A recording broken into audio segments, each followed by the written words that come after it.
Greetings, human life forms. I'm the Meister alongside my co-host here, Thomas Bailey. Yes, we sir. are back for the Week 4 NFL predictions following the Week 3 games.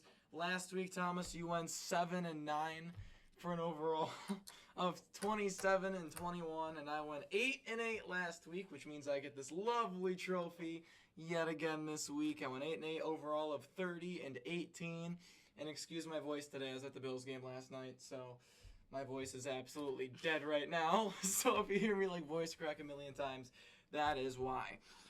But without further ado, we're going to get right into the thick of things here as we enter Thursday Night Football on September 26th. It is the 1-2 Dallas Cowboys traveling to New Jersey to take on the 1-2 Giants. And Thomas, who do you have winning this one?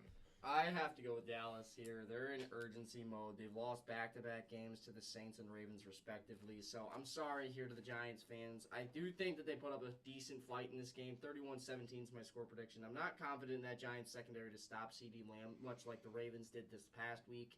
I don't think they've really got a shutdown corner that can do that. Deontay Banks is the closest thing they have, and I don't think he's going to be able to get that done. So I'm going to go ahead and roll with the Cowboys in this one. They desperately need to win. It's against a division foe that they've had their number for in so many years past. So 31-17, I think. I do think that the Dallas defense does make this a little bit closer than it should be, but they've struggled out of the gate. So give me 31-17 Dallas in this one. I'm also going to have the Cowboys winning this one. We did see a lot of positives, though, from the Giants, though, last week. Malik Neighbors, I feel like, has finally arrived, almost. Daniel Jones had a bit better of a game. Working one-on-one with Ward, too. But I feel like the really big thing that really swung it in the Giants' favor was really, like, the Browns' offensive line versus the Giants' defensive line. Because Cleveland has had so many injuries in that offensive line. And, the one thing that the Giants can exploit well is the offensive line with how good their pass rush is. So I feel like that was huge in their victory last week. But going against this Cowboys team, it could cause some issues for that Dallas offense. But, the Cowboys did also have two rough games back-to-back. But those are two really good teams. And are the Giants a good team? I'm still not too sure about that. So I'm going to also have the Cowboys winning this game, and if you guys want to see my score predictions, go to the Meister on my YouTube channel, as you guys can see all the scores that I've predicted for throughout the season will be right there in short 2-minute videos or whatnot. But without further ado, we're going to move on to the Sunday games at the 1 o'clock window, starting with the CBS games at 1 o'clock. First one up, we got the 0-3 Jacksonville Jaguars traveling into Houston to take on the 2-1 Houston Texans. Did the Jaguars get the first win of the season yet? No. No. Their schedule has been absolutely brutal, aside from the Dolphins, who I think are still a solid team because they did have Tua at that time still. So I'm going to have to lean Houston here. They're coming in off an absolutely embarrassing loss to the Vikings last week, and I don't care that the Vikings are good. That was embarrassing. 7 points out of your offense in that game. The Vikings defense has arrived. We'll get to them later, but for right now, 34-17. Not 34-17, 31-14 is my score prediction for this game. I think that Houston absolutely obliterates them again. There's a lot of turmoil here for the Jaguars, and I thought coming into that Monday night game last night that they were going to have a lot more urgency, and they just didn't. They came out there, they really were not aggressive at all, and it really cost them. It cost them this game for the longest time, and they ended up getting blown out by 37. I don't think it's nearly that bad. I think they can decently stop the defense, the offense this time around. But when your offense is mainly a run-heavy team against a team that's weak against the pass primarily, you're not going to have a good game. Look at Jay Jettas last week. He went nuts. I don't think they have a receiver that can do anything like that. Maybe Brian Thomas is the closest. Maybe Kirk, but I don't think they get there. I'm going to have to lean Houston in this one, 31-14, and the Jacksonville Jaguars, who I had making the playoffs at 9-8, are sitting at 0-4. Yeah. What the hell is happening? What the hell was that pick, man? Having to make the playoffs? But yeah, I also got the Texans winning this one. One thing that a couple of people talked about after the game, too, again, was the fact that the Jaguars could have really exploited the Bills in terms of the running game, but they did not.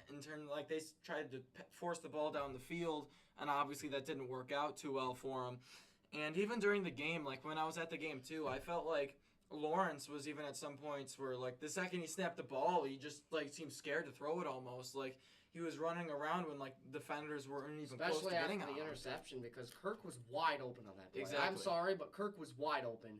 No one covered him. I think that was Brian Thomas actually. That's wide open. Either way, whoever it was wide open in that situation, and then he just overthrew him. Yeah, overthrew him by a touch, but he overthrew him, and Hamlin ends up with the interception. Yeah, and Houston, of course, they didn't have a great game last week either, losing to the Vikings. We have a problem?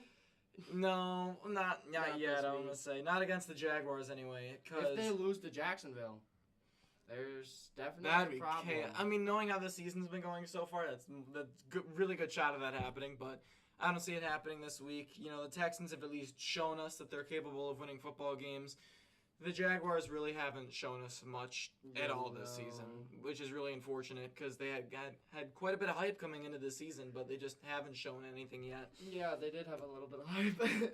I know, because I bought into it. Yeah, I bought a stock, and I shouldn't have done it. And the Jaguars bought into Trevor Lawrence. I don't know if that was the greatest decision either. He is now 0-8 in his last 8 starts.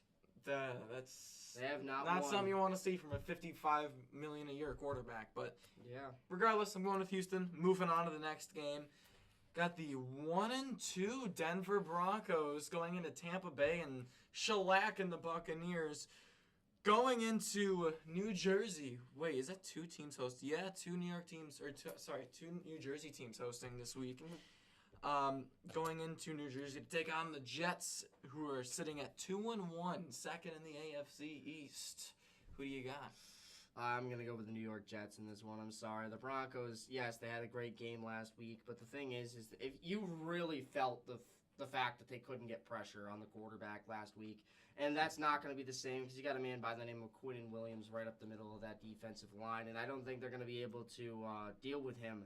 So, basically because of that, Bo Nix is going to feel the pressure. You saw what happened to him in Week 2 when they lost to the Steelers, how embarrassing that was for him. He just really never had time to throw the ball. It's going to be much so similar in this game, I think. And Hassan Reddick is still not playing, obviously, because of the contract dispute, the whole thing with that. But even still, their defensive line has been very solid to start the season. I do think that they're going to continue that momentum into this game, and it's going to be a lot like the game against New England, I feel, where it's going to be very like lower scoring, where the Jets get a couple touchdowns early, but they kind of let off the gas a little bit.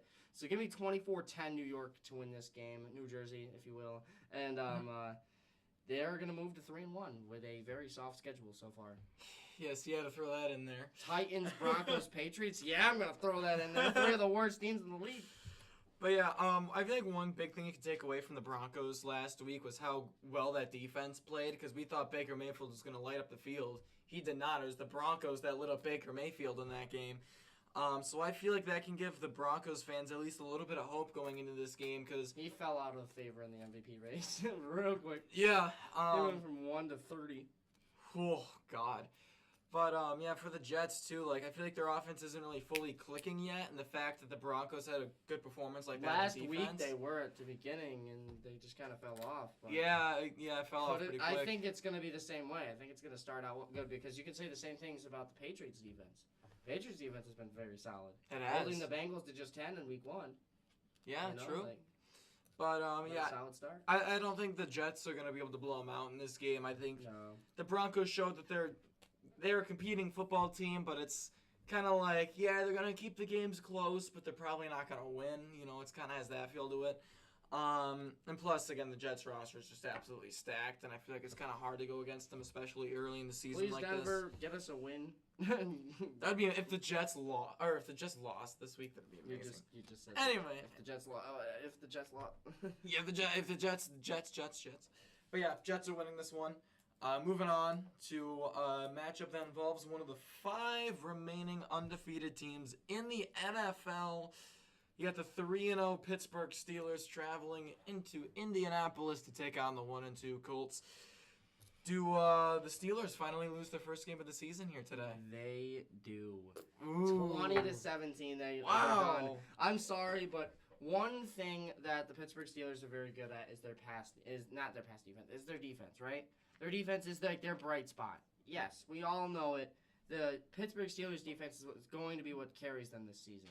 However, they're playing one of the best offensive lines in the game in the Indianapolis Colts here with Braden Smith, with Ryan Kelly, the center. You got Braden Smith, who's the right tackle. You got, of course, left guard Quentin Nelson, who everybody should be familiar with by now. Bernard Raymond, the left tackle. And then you got the weak spot, Will Freeze, who's a solid right guard still.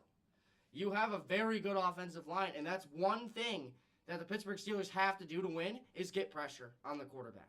And especially when it's an Anthony Richardson kind of quarterback, because he can sling it all over the field. And we saw it last week, what he could do.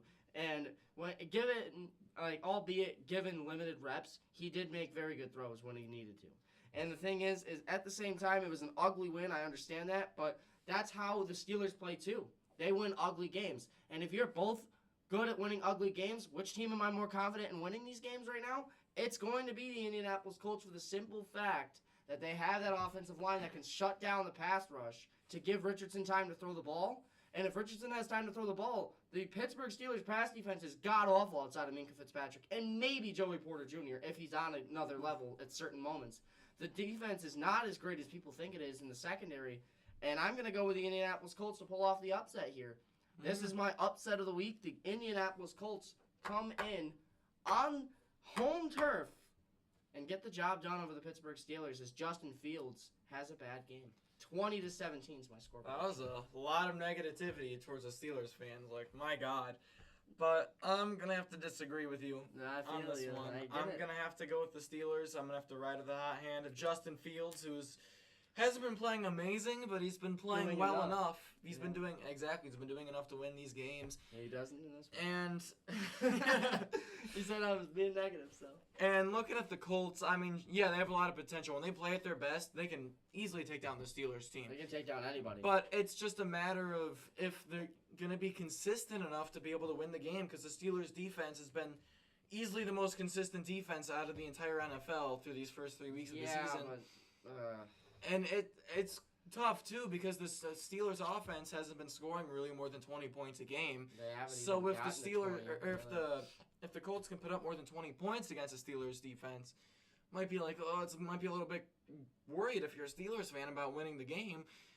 But I also feel like at some point the Steelers' offense is going to get moving, too, because Justin Fields has been showing the same sparks. thing on defense. At some point, that defense is going to fall off. Exactly, but that's normally only if injuries happen. Yeah, we've but seen at the same time, the the Steelers' offense is going to fall apart. Most of the time, the Steelers' offense falls apart. The only time the offense is on is when George Pickens goes nuts. Yeah, or Najee has a very good game, which I don't see. I mean, it could happen, I guess. With how the season has started, anything is possible right now. Yeah. And the Steelers starting at 4-0 is definitely a possibility. Please, that would be insane. As we move on to another 3-0 team is the Minnesota Vikings. Minnesota! As they travel into Wisconsin to the Cheeseheads to take on the 2-1 Green Bay mother-loving Packers. Okay, Tom Grossi. Yes, exactly. Shout out Tom Grossi. Please watch this. Is it going to be Malik Willis? Is it going to be Jordan Love? I don't know. Who's going to get the win? Who do you got? Who's going to get the win? Well, it's not going to be Malik Willis. I think it's going to be Jordan Love. But here's the thing. I'm sorry, but I have to roll with the Minnesota Vikings in this one. You just said Jordan Love was going to win him the game. No, I said that he was going to play. Yeah, okay. Rewind the tape there, buddy. Whatever. I'm going with the Minnesota Vikings. Minnesota! I think the Vikings have been one of the most consistent teams in the league this year so far. They beat up the 49ers. They were winning that football game before the injuries happened, so I don't want to hear anybody say that asterisk of the Niners losing and stuff because of that and everything like that. And the Niners really haven't looked like themselves. They lost to the Rams, who were also beat up last week. And so... They should have won the game, too. They blew that lead. They choked, yeah. But at the same time, though, you got a quarterback who I think is going to come back and play this game, Jordan Love. He's going to lose them this game for the simple fact this is his first game back from a serious injury, like an MCL sprain. Because, yes, it's serious. Because if that MCL is sprained still and he goes out there and takes one bad hit, it could be a full MCL tear, which is the rest of his season at that point. So it is a very scary injury to have. And it's much similar to the Chris McCaffrey thing with the Achilles side... tendonitis. Achilles tendonitis, whatever the hell it is. I can't speak, but I think that Jordan Love's going to come out and he's going to try to make some throws that he shouldn't make, or he's going to come out and kind of miss a couple throws that he should hit. Like, if he's got somebody in the flat open, he might miss him every now and again because he's just nursing that injury. He's coming back. He doesn't want to put too much pressure on that leg and do all these different things. I think it's going to be an insanely close game. It's going to come down right to the wire. I think both of these teams are very, very good. But give me the Vikings to win this one 24-23. The real difference maker for me is the defense is here. Which defense do I trust more? I would say the Packers in a certain situation, but the Packers defense, the one problem is the cornerbacks. And are you going to trust Justin Jefferson or Jair Alexander in this game? And it's got to be Justin Jefferson. With the way he's been playing the last 2 weeks, I have to ride with the hot hand in Jay Jettas. He's going to have another big one in this one, and he's going to be the reason why they win this one 24-23. Absolute barn burner of a game. Game of the week, if you will. Give me the Minnesota Vikings to go 4-0 with Sam Darnold at quarterback. I'm going to make a little bit of a bold prediction as I drop my pen. Darnold gets injured. No. Yeah. That'd be insane. Whether Jordan Love or Malik Willis plays, the Packers win. The Packers win. No. I think regardless of who plays at quarterback this week, the Packers will win. And this Packers team is giving me the crazy vibe. I don't remember what year this was. This might have been the 2019 season. When Drew Brees went down after the first week of the game and Teddy Bridgewater was in for like the next 5 games, and they went 5-0 in those games. Oh. This feels an eerily similar team to Malik that. Willis going to get a 3-year, $21 million a season contract like Teddy Bridgewater. Well, the Panthers. in today's league, it'd be like 3 or $40 million a season. That'd be insane. Malik fucking Willis. And the Titans would just sign him back and get rid of Will Levis. Get rid of Levis, and then Levis balls out with somebody new. And then Will Levis goes to the Broncos. And then Malik Willis sucks. The Broncos go 11-6, and Willis has him go 5-11. But yeah, I feel like we kind of have like our feelings flipped, like on the Steelers and Vikings. Like you feel like at some point the Steelers are gonna lose and they're gonna start sucking. I almost feel like at some point, I don't think the Vikings are gonna suck. I just feel like they're gonna lose at some point. And I feel like this is the best chance for that to happen because it's in Lambeau Field. Those fans are gonna be rocking. The Packers have been running the ball great. No, probably not. He's going to be streaming it. But the Packers have been great at running the ball. Obviously, Malik Willis is great at running the football. Xavier McKinney's been getting at least an interception a game. So if he gets an interception there, I feel like that could be a definite possibility. But yeah, I do got the Green Bay Packers winning this one. So we're going to move right along here.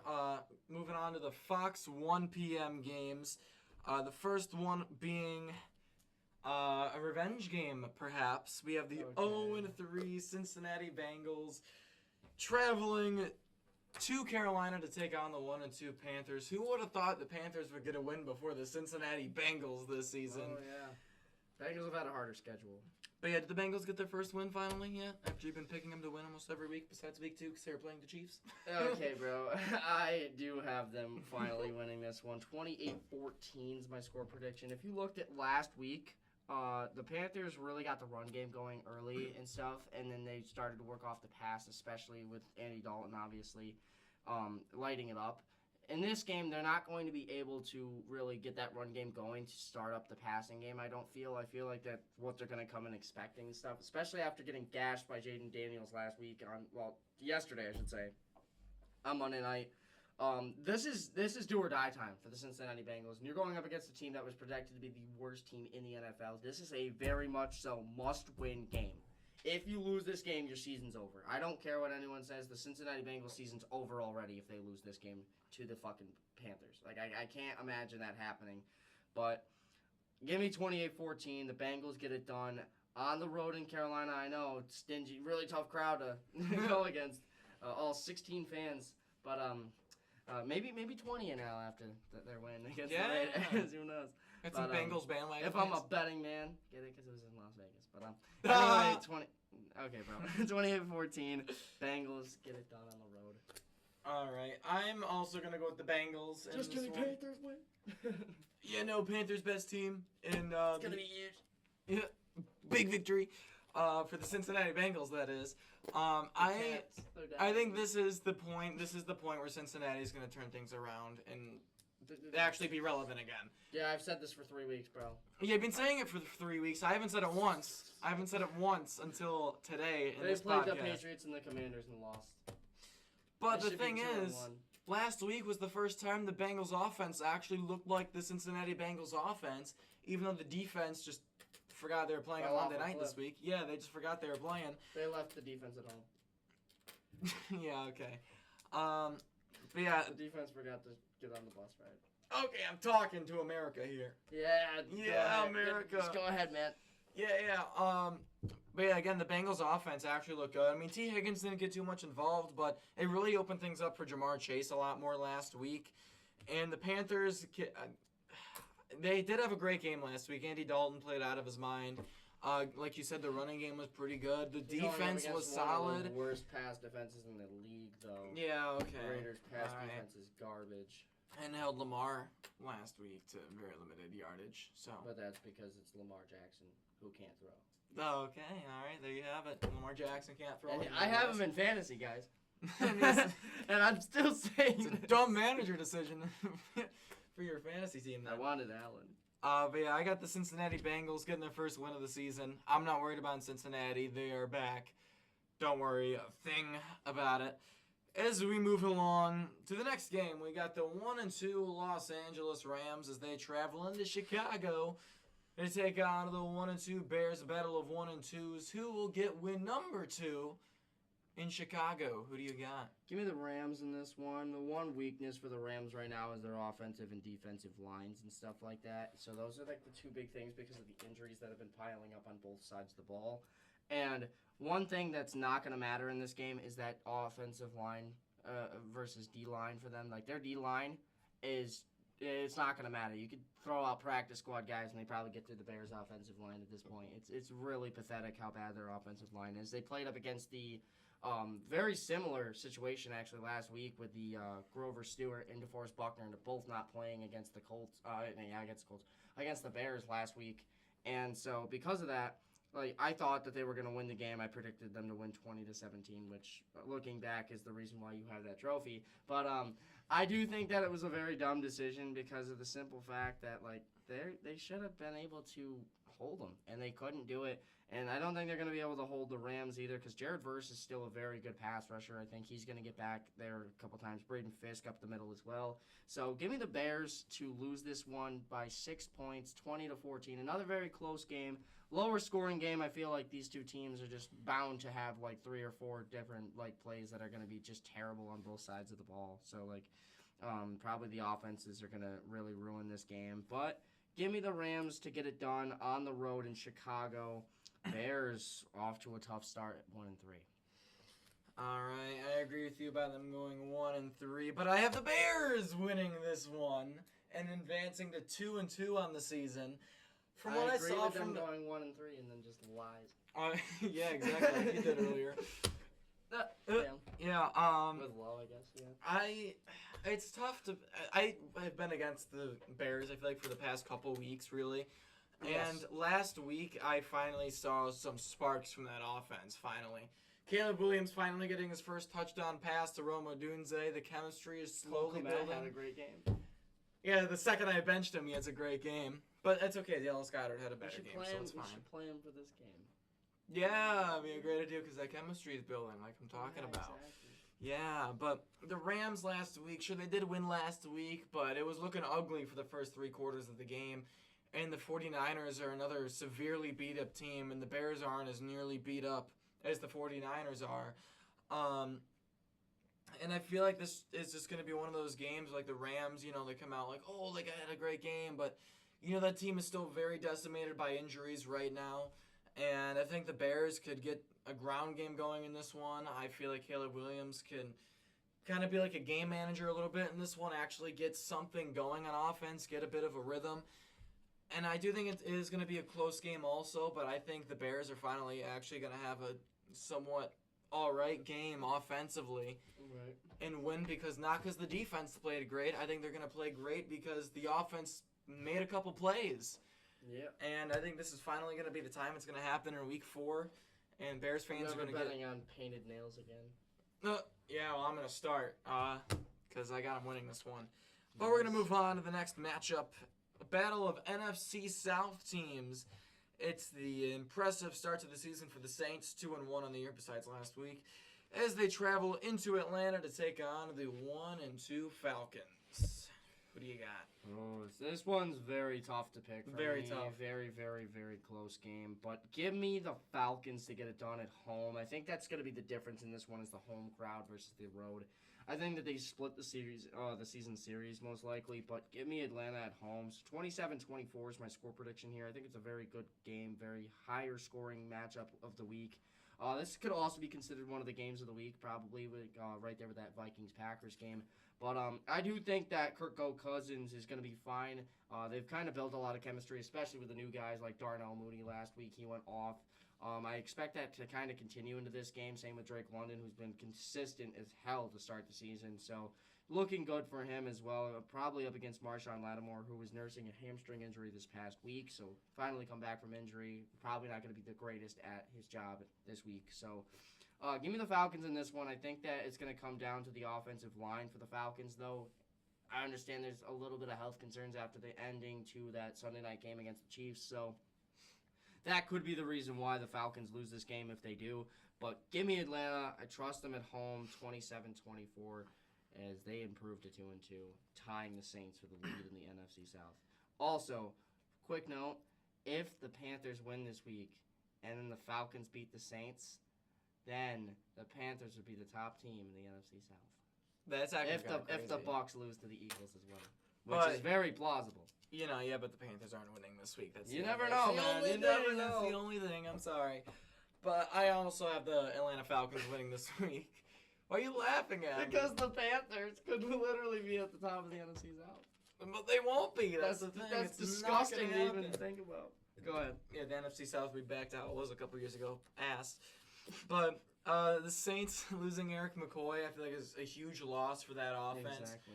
On top of the performance that they just had last week, too, the Eagles don't have, their defense hasn't been playing the best to start the season, to say the least. And they only were able to muster, 12 or 13 points last week. It was 12. 12 points.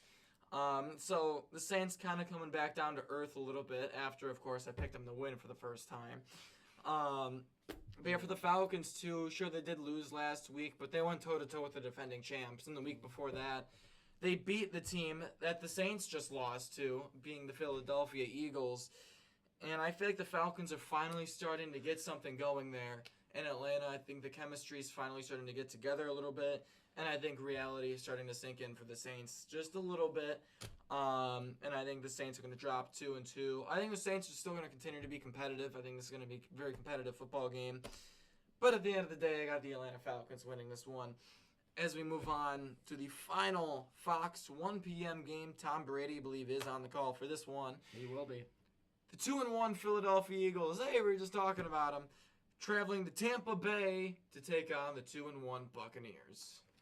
Man, this one's very close as well, especially after last week for the Buccaneers getting embarrassed by the Denver Broncos. And I mean embarrassed by the Denver Broncos. Like that, I cannot say that enough. But Tampa Bay is going to come out here. I think they're going to have a very good shot to win this game, especially since going into the end of last season, what was the main weakness of this Eagles team? That pass defense, man. And they're going up against Mike Evans and Chris Godwin this week. That's a very tough task for that defense. I think they're up to that task, though. They win this game 24-17. I think the Eagles' offense gets going quickly. Vita Vea is probably not going to play again in this game, which that's what it's trending towards as of today, which is just Tuesday, but still. If he doesn't play, Saquon Barkley is going to absolutely eat the defensive line apart, and that's going to lead to the play action, and they're going to be able to play how they want to every single game, which is run the ball down your throat, work off play action with a quarterback that's a game manager like Hurts.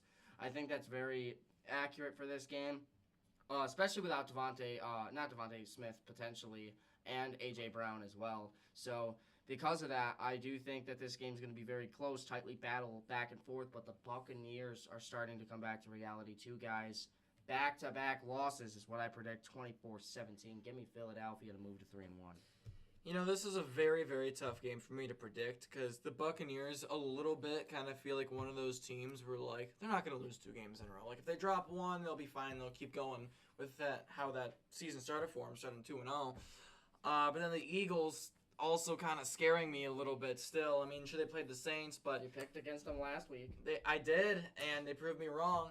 And this Eagles defense was really impressive too, considering with how well the Saints offense has been playing the first couple weeks of the season. Right. And the Eagles offense was not good by any stretch. It was bad last week in New Orleans. But I am going to have Philadelphia winning this one. Yeah. It's a really tough matchup. I really feel like you can go either way in this one.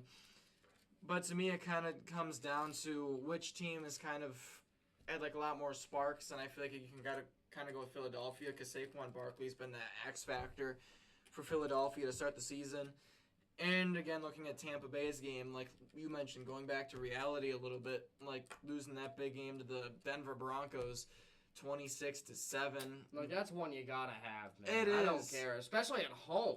At home, That's too. one you have to It's have. cross-country trip for the Broncos, See too. that exactly? That's the thing that really made me solidify my pick of the Eagles in this one. Is I was thinking, well, I mean, the Bucs are at home, and normally when I'm in a close matchup, I'll normally pick the home team. But after they played like that last week at home, I don't even know what to think of the Bucs at home anymore. So it's like, I feel like they lose this one. Yeah, I'm going to have to agree with you there. Both got the Eagles winning that one. So we're going to move on to the 4:05 games. We've only disagreed on one game. So far. There's still plenty more games to go. Steelers. Like this next one. Yeah, the Patriots and 49ers. Yeah, literally, I knew it. I knew it. 2 teams going into week 4. Who do you have getting their second win of the season? Give me the Patriots. Oh, my God. I got to go with the 49ers here. I'm so sorry to the Patriots fans, but for the 49ers, their defensive line's been a little bit banged up, especially with Bosa not being at 100% last week. And then on top of that, the Patriots' offensive line's really beat up as well. So expect the 49ers' defensive line to get back there and absolutely murder Jacoby Brissett. I almost said Joey Brissett, but Joey Brissett. Jacoby Brissett this entire game.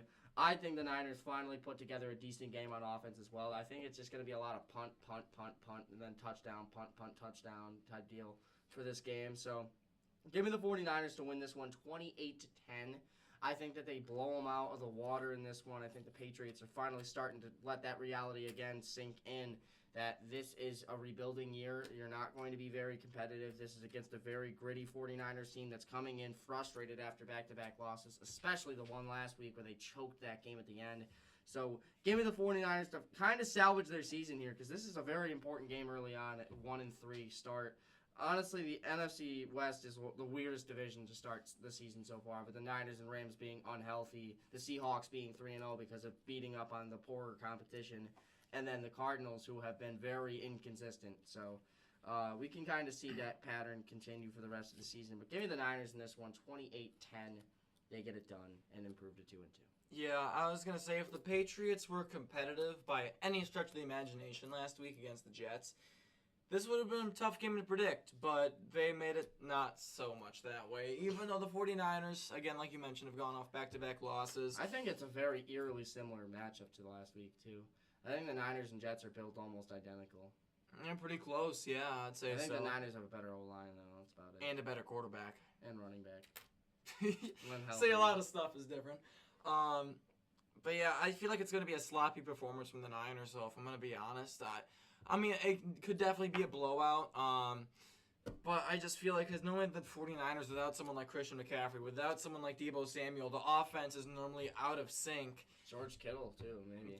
I think George Kittle will be back. I think he for this comes game. back, but still. Yeah. Not fully healthy, probably. Or at least probably like 95%. Yeah, somewhere around there, but I feel like this is going to be one of those games. I think they're going to be leaning on Jordan Mason quite a bit throughout the game. Because I feel like they're going to try passing through the air, and I feel like it's going to be kind of a bit of a struggle for the Niners. So I feel like they're going to have to lean on them to kind of like separate themselves from the Patriots in this one. But the Patriots' offense was god-awful last week, and, you know, the 49ers' defense, you know, it was good for the most part, but it kind of got shaky at the end, obviously. I don't know, Jim. I don't know, Jim. It's a really tough game, but yeah, give me the Niners to win this one. As we move on to the 2-1 Washington Commanders, Jaden Daniels playing out of his mind right now, traveling into Arizona to take on the 1-2 Arizona Cardinals. Oh, no. Tom, Oh. should I talk about my game first? I wrote Cardinals. I meant Commanders. Commanders win 24-21. I think this is a very, very good game. I think that the Cardinals are going to play good. But the thing is that offense is now going to become one-dimensional for me. And that's because of the loss of Trey McBride to concussion protocol. He's definitely not going to play this week. Like, there's almost like a 90% chance that he doesn't play. Now that I said that, he's probably going to. But I do think that here's the problem. Like, after he's down, there's no one else on the field that can catch the ball except for Marvin Harrison. And that means that they're going to double-team Harrison, take away that game, and then they're going to have to run the ball. And once they become one-dimensional, forcing the run game and stuff like that, it's going to be a big issue for them. They're going to have to get the run game going early if they want to win. But you're going up against Jonathan Allen and Deron Payne on the defensive line for the Commanders, who looked absolutely insane last week. There were multiple situations where the Bengals were at the goal line, easily could have got into the end zone and just got stopped endless times. It was actually insane.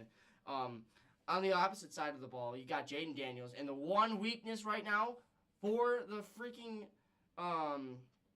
for the Cardinals has been the run defense. And you're going up against probably the most running quarterback in the entire league right now in Jaden Daniels, who loves to run the ball. And then you got Brian Robinson, who's a solid running back. I think that they're going to eat them alive in this game. The one thing about that offense that's kind of weird for me is that offensive line. But you're going up against one of the weakest D-lines in the league against the Cardinals this week. It's going to be a pretty bad showing from the Cardinals D-line. I do think that this game is going to probably end up being lower scoring than what I have it for the simple fact that it's going to be a lot of running the ball between both teams. But give me the Commanders to win this one 24-21. A close game, but they just match up pretty well against the Cardinals. You know, I think I'm going to be making a mistake here. You know, I kind of am with, like, rookie quarterbacks, like, especially C.J. Stroud last year and picking the Texans to win games. I was like, no, this will be the week. C.J. Stroud doesn't play well, and I kept saying that every single week, and it never happened until by, like, week 17, I was like, all right, this guy is him. This guy is him. I'm going to pick the Cardinals to win this game. Probably a big upset. I don't hate it. I really don't. See, because one of the ways I look at it is if, I think the Cardinals have have the better team. It's just they don't match up that well against Let's say Trey McBride does play this game, all right? And with how Jamar Chase played last week against this Washington defense, he played great last week. Marvin Harrison has a chance to have a really big day against his Commanders secondary. See, that's why I threw out the McBride thing first, because when Higgins came back from injury, everyone was like, okay, they're probably going to try to get Higgins involved more, and that's taking away from Jamar Chase, so Chase can finally get open and make those plays that we know he can do. And that's the thing, is in this game, that's going to be the problem. They're going to have all the focus, all the attention on him because of that and stuff like that. I don't think so. Okay, no, we're fine. But anyway, I'm so sorry. But I do think that this is going to be a very close game, though. I do. And another thing that comes down for me, too, is if the Commanders can stay consistent on offense. They had that great offensive performance. They just had it last night. Can they keep the train moving, and can they continue to score points against teams like the Arizona Cardinals that they got this Sunday? I don't know. I feel like that's a wait to be seen if Jaden Daniels can have another great game. He's been playing pretty well to start the season, I'd say. I'd say probably front runner for Rookie Offensive Player of the Year right now through the first 3 weeks. Again, it's really early, but again, we'll see. So it's, again, for me, just kind of a bit of a wait and see. And if that offensive performance can continue to sustain its success that it has the first couple weeks. So again, we will see. As we move on to the 425 CBS games. First one being the 1-2 Cleveland Browns traveling into Las Vegas to take on the 1-2 Raiders. Who you got? Give me the Raiders. I'm sorry, but if you thought last week was bad for the Browns, this week's going to be just about the same. Your offensive line's bruised and battered. We saw that last week. You got absolutely eaten alive by the Giants' defensive line. Well, guess what? You're playing Max Crosby and Christian Wilkins now. It's not going to be nearly as bad, you would say, right? No, it's going to be just about as bad. I'm sorry, but the Browns' offensive line being as bruised and battered as it is, there's no chance. It's an absolute killer for him. Yeah, there's just no chance. And if Deshaun Watson's under all the pressure already, he's going to be under the pressure even more in this game, and it's going to cost them this football game. I think it's going to be a very sloppy game. Back and forth, both offenses are going to play like crap for this game mostly. It's just, you got Devontae Adams on that side. You got Brock Bowers. I'm assuming they're going to be able to get at least a couple at the end of this one. Give me a 16-13 Raiders win here. Ugly game. back and forth, punt. I think that the Raiders come away with a close one, especially after last week getting embarrassed. Same thing goes for the Browns, I guess, but after getting embarrassed by the Panthers in that bad of a fashion. Like, they had the backups playing. The Carolina Panthers backups, who are literally backups on any other team. Like, they'd be starters. Like, their starters. What are you talking about? Their starters would be backups on any other team. Okay, there you go. I said it backwards. And they literally rolled out the backups last week. That's embarrassing, especially at home. And this week, again, like I've said in years past, weeks past, when it's a close game, when I'm in doubt, I go with the home team. Give me the Las Vegas Raiders to get the job done and kind of bounce back after a very bad game.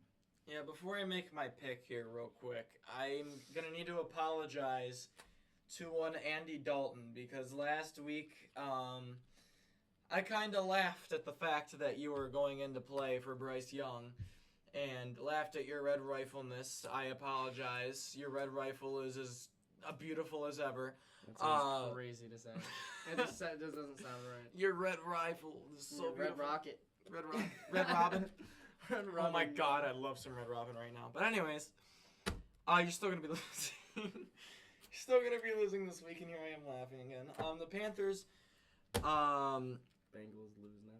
God, what am I even looking at? All right, sorry, Browns, Raiders. There Jesus. you go. Yeah, the Browns' offensive line is really bad right now. Not because they just suck. It's because their backups are in and their backups suck. And Deshaun Watson does not do good under offensive lines. We've seen it the first 3 weeks. We're going to be seeing it. Offensive lines, yeah, I know. Yeah, under center he's just bad. But we're going to be seeing it again. We're going to be seeing it again because, again, like you mentioned, the Raiders' defensive line is really good. And like you mentioned, the Raiders' secondary isn't as good, so it's going to be if Deshaun Watson has time to throw the ball down the field, which he won't. So that's a really bad matchup right there from the get-go.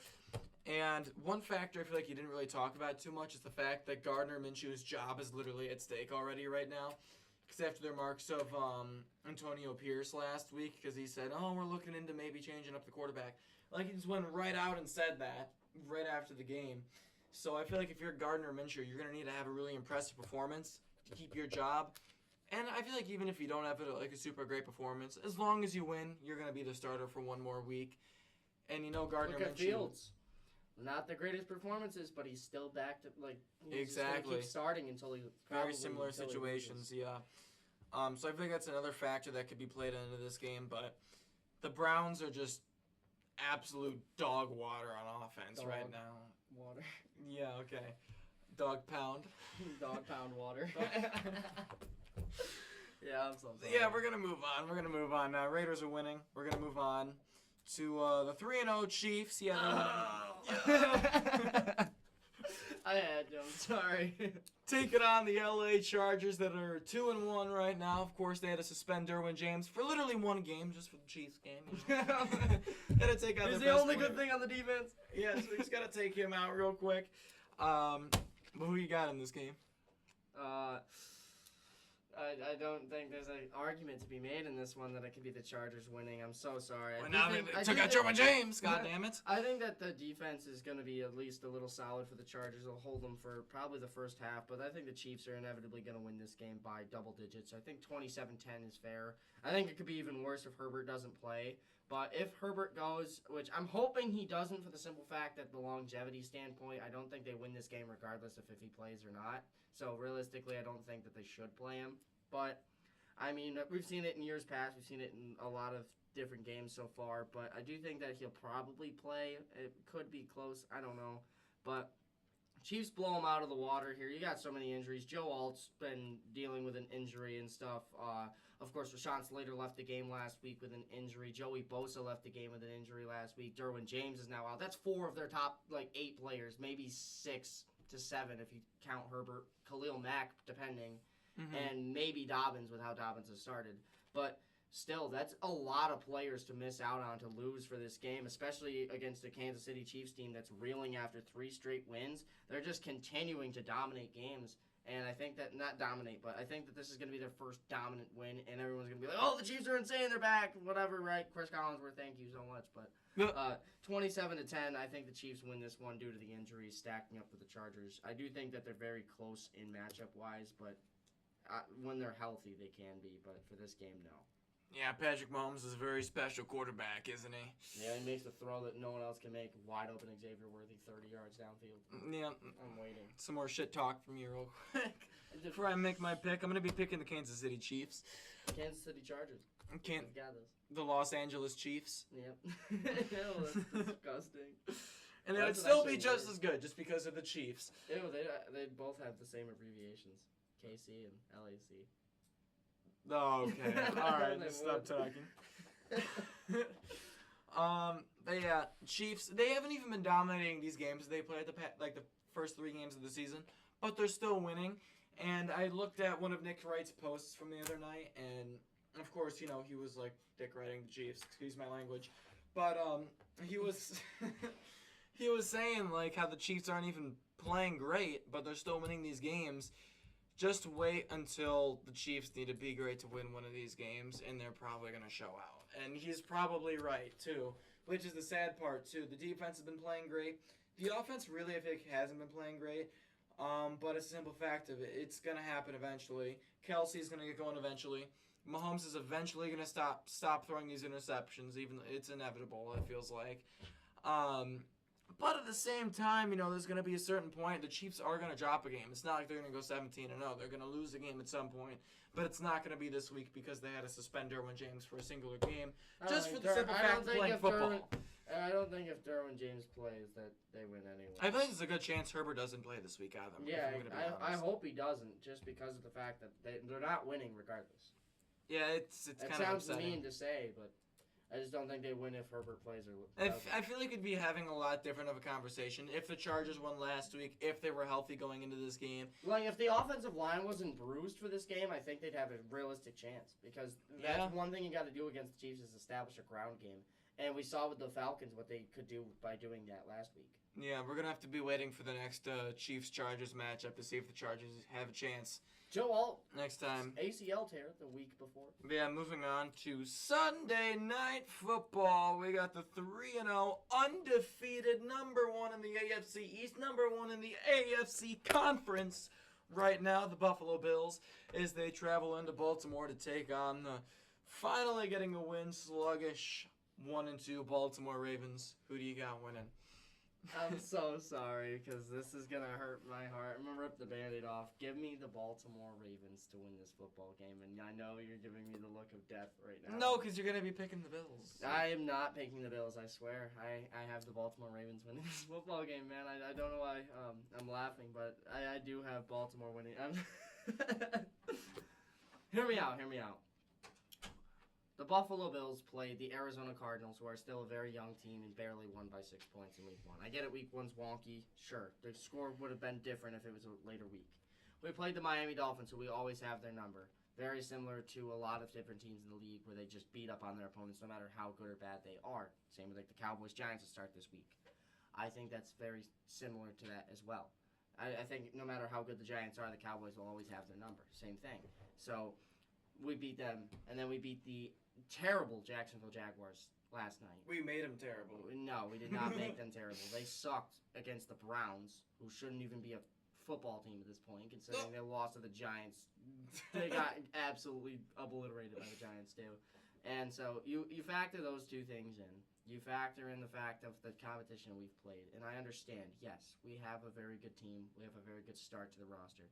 But their Baltimore shut up. A very good start to the season. I do think that the Buffalo Bills keep this close, obviously. We do have number 17 at quarterback. I think he's going to keep this a very, very good game. But the problem here is going to be the Baltimore Ravens rushing offense. One thing the Bills have not been showing me any faith in this season so far has been the run defense. Devon Achane went nuts against us. And we blew them out by 21 points. Exactly, because that's the thing, is they have a quarterback that can decently throw the ball. He's not Tua, but he's not Mahomes. He is right there in the middle of those two guys, and I think Lamar Jackson can make plays when needed, and that's all he's going to be asked to do in this game. It's going to be a back-and-forth game. I think it's going to come down right to the end here. I think Tucker probably struggles again. I'm not sure if he gets a field goal in this one, but I have 28-24 Buffalo losing in this one. I think it's a very close game, but give me Derrick Henry. He went nuts last week against the Cowboys, and I understand we're not as bad on run defense against as the Cowboys are, but with how good Henry was last week, Henry's a very hot and cold running back. We've seen it in years past. Henry has a good week. He keeps that going for 4 weeks in a row. And I think he's going to keep that going into this game here on Sunday night. They're at home. It's a very good game, competitive teams. And one thing you got to do to beat the Buffalo Bills this year is keep number 17 on the sideline. And we've seen it for the last 3 weeks now. We put up over 30 points in all 3 of our games. 31 being the lowest point total we've gotten this season. You're going to have to keep 17 on the sideline just to hold them under 30 points. And if they win this game, it's going to be because they hold us under 30. Give me the Ravens 28-24, not 38. Jesus Christ, that'd be bad. 28-24 in a close one. I feel bad about this, but I'm hoping it's a reverse psychology thing. One thing I feel bad about is for myself, because I was saying how I brought this up to you before the podcast, how the Bills and Jaguars almost feels like the Bills and Titans from a couple years ago, where the Bills couldn't beat the Titans until finally we hosted them, we blew them out of the water. The same exact thing happened with the Jaguars. Same exact story.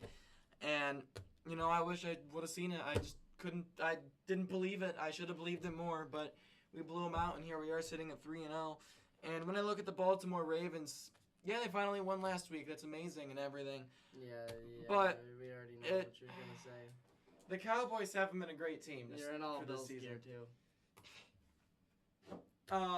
So we already know. Yeah, we already know. We do.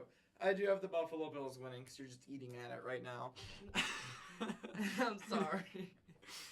But I was going to say, for the Baltimore Ravens, sure, again, they did beat the Cowboys last week. The run game was really good. But the Cowboys' defense has not been great to start off the season. They're going to look great Thursday night because they got the New York Giants. But they had the Cowboys' number to start off the game. The Cowboys' offense has not even been pretty good to really start off the season. They've been struggling. They got blown out to the Saints at home a couple of weeks ago, too. And another thing is, too, when you look at this matchup, I forgot my train of thought here for a second. Give me a second here. The Ravens, they almost blew their lead last week, too. They were up by like 2 scores at least. That was because of some stupid onside kick recovery. Yeah, and they recovered it. That's what the Ravens do. They tend to blow these leads, but they were barely able to hold on to win the game. I don't think they even have the lead. And one of the comebacks that, one of the games that the Ravens have choked in the past has been against the Buffalo Bills, and it has also been at home. 20-3. Ravens up 20-3 at the end of the first half, and what do? They let the Bills come back and win the game. That's different, though. That's a long time ago. We're talking when Lamar was still not that great at throwing. Lamar's gotten better at throwing. He has, but I don't know. It's tough. I feel like this game's going to come down to how good Lamar does throwing the ball. And I can trust Lamar. The Ravens lost to the Raiders 2 weeks ago, and the Raiders just lost to the Panthers. The Raiders matched up perfectly against the Ravens. I don't care what anyone says because they have one of the better run defenses in the league. And on top of that, the Ravens lost so many pieces on the offensive line, and you're going up against Max Crosby and Christian Wilkins. They were doomed from the start. There was no chance in hell they were coming back. Going against Von Miller, Greg Rousseau, AJ Epinesa, Casey exactly. Tuhill. Okay, bro. Not Casey Tuhill, but I do think that's going to be a big thing. It's going to be the pass rush is there, yes, but I think that we're not gonna have that great of a pass rush because they're gonna come out of the gate running the football down our throat. And once they start running the ball, they're only going to have to work off play action. And it's a matter of if Bobby Babich is going to have the correct play calls at the correct times. Because if we have a good pass rush when we know they're going to go for a play action pass and throw the ball, versus if we're going to go for a pass rush rep and they run the ball, it's an easy 6-7 yard gain for Henry every time, man. And that's what scares me about this game is Baltimore matches up very well. And on the coaching aspect, I think they have the better coach. John Harbaugh is a better coach than Sean McDermott. And that one I think is indisputable. Okay, we're just gonna. Owens said that we're not gonna make this podcast 3 hours long, but Yeah, ranting on that's this. exactly what I was thinking. I'm So, sorry. with that, we're gonna move on to Monday, September 30th, 7:30 p.m. to Monday, kickoff September 30th. on ESPN. It is the 0-3 Tennessee Titans traveling into Miami to take on the 1-2 Dolphins. Thomas, do the Titans get their first win of the season? Yes, they better. 20-6, they win this one. Tim Boyle's probably the starting quarterback if Thompson can't go.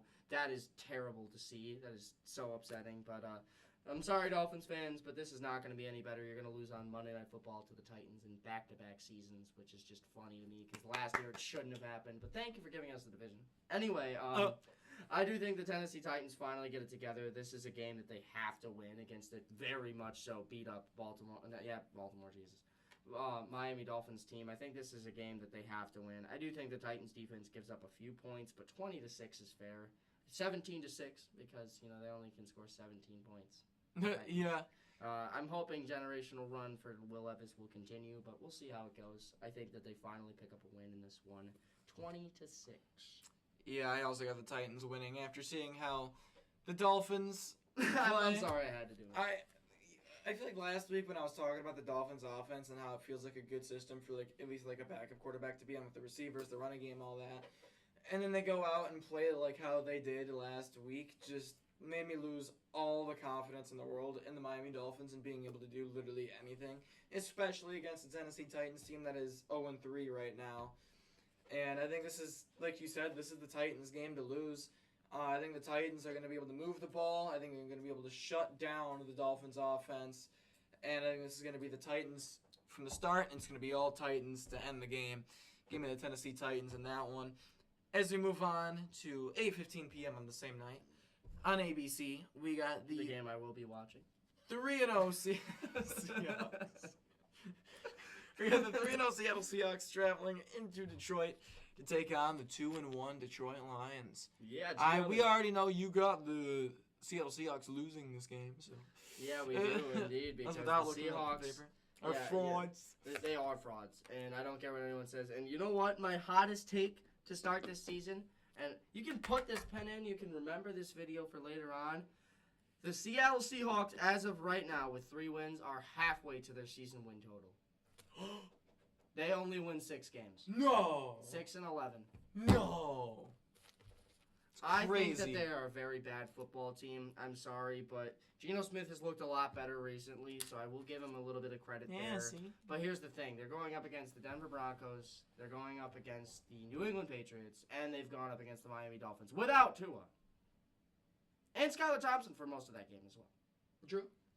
How do you have any confidence in a team like that when all they've done is beat up on 3 of the worst teams in the league? Like, I'm surprised Week 4 wasn't against the Panthers and Week 5's against the Giants. Like their schedule just seemed like it would never get hard, and here we are, hitting a brick wall in Dan Campbell and the Lions' offense. I think that the Lions are going to win this game, probably by 2 scores, but I'm generous. I said 31-24. I think the Lions win this one, only because of the fact that in years past, the Seahawks have had the Lions number as well. So it's been a very weird kind of conundrum for them. It's been back and forth. They've went to overtime twice. So I could see overtime in this one too, potentially. But give me 31-24 Lions. I think they're finally going to get it together in this week, on the offensive side of the ball at least. I think that this is a game that they absolutely have to have early in the season against a team like the Seahawks. Because if the Seahawks win this game, I will retract all the statements I have said about them in the past. Because this is a legit Lions team. This is a team that you can actually be happy about winning against. The other games in the past are just that's just a joke at this point, man. Like, come on. But I think that the Lions win this one. I think it's very close, 31-24. I think that they're normally very close in these games. But I think the Seahawks keep it decently close in this one as well. So give me Detroit on Monday night to close out this week number 4. All right. And I'm going to say right now that the Seattle Seahawks are not frauds. They are not frauds. Yeah. They're 3-0 to start the season. And yes, they did play against crap teams. I'll agree with you on that. And I will also agree with you on the fact that the Lions will win this game. I don't think they're going to only win 6 games. I think they're going to win more than 6 games. 7. No. I'm kidding. At least. Like, come on. 6-11. That's not happening. They're not going to lose 11. They have to play the Niners twice. The Rams. Do you see how twice. banged up and how bad they're playing right now? Same That with doesn't the matter Rams. because They could beat both they of have those to teams play right them now. later. Yeah, right now. They don't play them right now. Oh yeah, later in the season, depending how they play. When And they're they healthy always again. struggle against the Cardinals. And the Cardinals actually have a decent roster this year. They could literally go 0-6 in the division. And at best, they win 2 games. Maybe 3. I don't know, Maybe 3. If they're lucky. We'll see. I can't side with a team that's beaten literally 3 of the 5 worst teams in the league. But yeah, I'm still gonna go with the Lions in this one. Sorry, Seahawks fans. Lions are Got right your there, hopes man. up. They do got that one loss now, but this team is still gonna be fighting. This team is still gonna be competing. This team is gonna be here at the end of the season, and this is one of those games that they have to win, because frankly, it's a team that's not gonna be there to end the season. In the Seattle Seahawks, even though I did say they're not frauds, but I didn't say they weren't that great. But I am gonna have the Lions winning that one to advance to 3-1 on Monday Night Football. So with that, I hope you guys all enjoyed the podcast this week. Hopefully this trophy will stay right where it is next week. No, I have 'cause- to have it for the first week.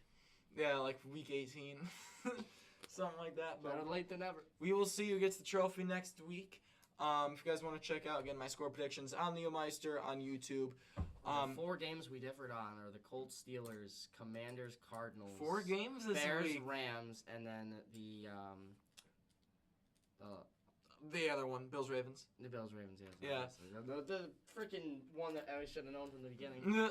So, what the hell was that? I was like pointing to your stuff. Oh, yeah, thanks. My very nice Elite 3-0 stuff. 3-1 stuff. Shut up. 4-0. It's going to happen. But with that, I'll let you guys enjoy the rest of your days. And as I say, life forms out.